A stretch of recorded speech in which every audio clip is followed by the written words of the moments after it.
বৃহস্পতিবার বাম ছাত্র সংগঠন ও এবিভিপির সংঘর্ষে রণক্ষেত্রের রূপ নেয় যাদবপুর বিশ্ববিদ্যালয়। অশান্তিতে ভেঙে পড়ে বিশ্ববিদ্যালয়ের ঐতিহ্যমণ্ডিত প্রতীকের একাংশ। নন্দলাল বসুর নকশা করা যাদবপুর বিশ্ববিদ্যালয়ের লোগো মাটিতে পড়ে পদতলিত।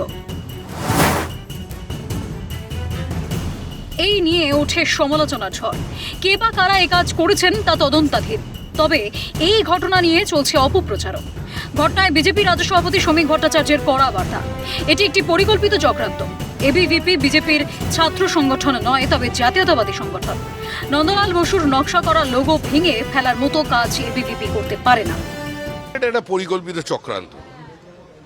এবিভিপি বিজেপির কোনো ছাত্র সংগঠন নয়, তবে জাতীয়তাবাদী ছাত্র সংগঠন।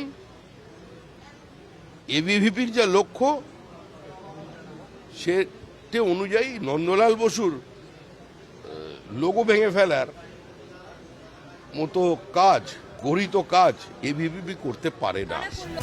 শুক্রবার যাদবপুর বিশ্ববিদ্যালয়ের এমব্লেম মেরামত বিশ্ববিদ্যালয় কর্তৃপক্ষের। এই যে যাদবপুর বিশ্ববিদ্যালয় 4 নম্বর গেট, সেই 4 নম্বর গেটের এইখানেই লাগানো ছিল যাদবপুর বিশ্ববিদ্যালয়ের লোগো। সেই লোগোর একটা অত্যন্ত গুরুত্বপূর্ণ অংশ, সেই অংশটি কিন্তু ভেঙে যায় এবং আজকে আমরা দেখতে পাই যে এই মুহূর্তে মেরামতির কাজ করছেন কর্মীরা। আমরা দেখতে পাচ্ছি এই মুহূর্তে সেই ছবি, যে ডিজাইন করা লোগো দেখা যাচ্ছে পদ্মের পাপড়ি, সেই পদ্মের পাপড়ি সংক্রান্ত যে জায়গাটি, সেই গোটা লোগোটি কিন্তু ভেঙে হাতে চলে এসেছিল। যাদবপুর ইউনিভার্সিটি এমব্লেম আমাদের গর্বের। আমি নিজে 35 বছর যাদবপুর ইউনিভার্সিটির শিক্ষকতা করেছি, 4 বছরের স্টুডেন্ট ছিলাম, ফলে সেই জায়গাতে এটা অত্যন্ত গর্বের জায়গা যে যাদবপুর ইউনিভার্সিটি এমব্লেম আমাদের যেটা গর্বের জায়গা, সেটা আবার আমরা 4 নম্বর গেটে পুনঃস্থাপন করতে পেরেছি। ঘটনায় অবশেষে থানার দ্বারস্থ বিশ্ববিদ্যালয় কর্তৃপক্ষ। ক্যাম্পাসের সম্পত্তি নষ্টের অভিযোগ জানিয়ে থানায় এফআইআর দায়ের বিশ্ববিদ্যালয়ের উপাচার্য চিরঞ্জীব ভট্টাচার্যের। ঘটনা তদন্তের স্বার্থে সিসিটিভি ফুটেজ খতিয়ে দেখতে চাওয়া হবে বলে নিশ্চিত করা হয়েছে। পাশাপাশি 3 সদস্যের একটি নিরপেক্ষ তদন্ত কমিটি গঠন বিশ্ববিদ্যালয় কর্তৃপক্ষের। অর্থমন্ত্রী স্বপন দাশগুপ্তের কথায় যাদবপুরের এমব্লেমের অসম্মান করা হয়েছে, তবে যাদবপুর বিশ্ববিদ্যালয়ের রাজনৈতিক প্রভাব ফেলতে দেওয়া যাবে না। পড়ুয়াদের প্রভাবিত করা ঠিক নয়।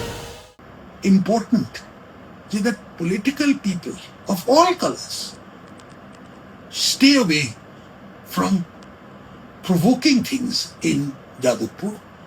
I think there has been a lot of provocation, and a provocation gulote students should not respond to it, ordinary people should not respond to it.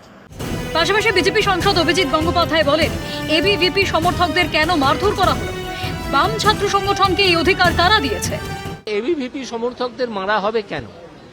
এই রাইট লেফটিস্টদের কে দিয়েছে? লেফটিস্টরা এটা করবে কেন? তারা শান্তিতে থাকতে পারে না। সব মিলিয়ে 19 আগস্ট যাদবপুরে যে অরাজকতা চলল তা অত্যন্ত নিন্দনীয় বলেই মনে করছে বুদ্ধিজীবী মহল। এবার তদন্তে কি উঠে আসে সেদিকেই নজর সকলের। ক্যামেরায় গোপাল সেনের সঙ্গে রাজা সাহার রিপোর্ট, ক্যালকাটা নিউজ।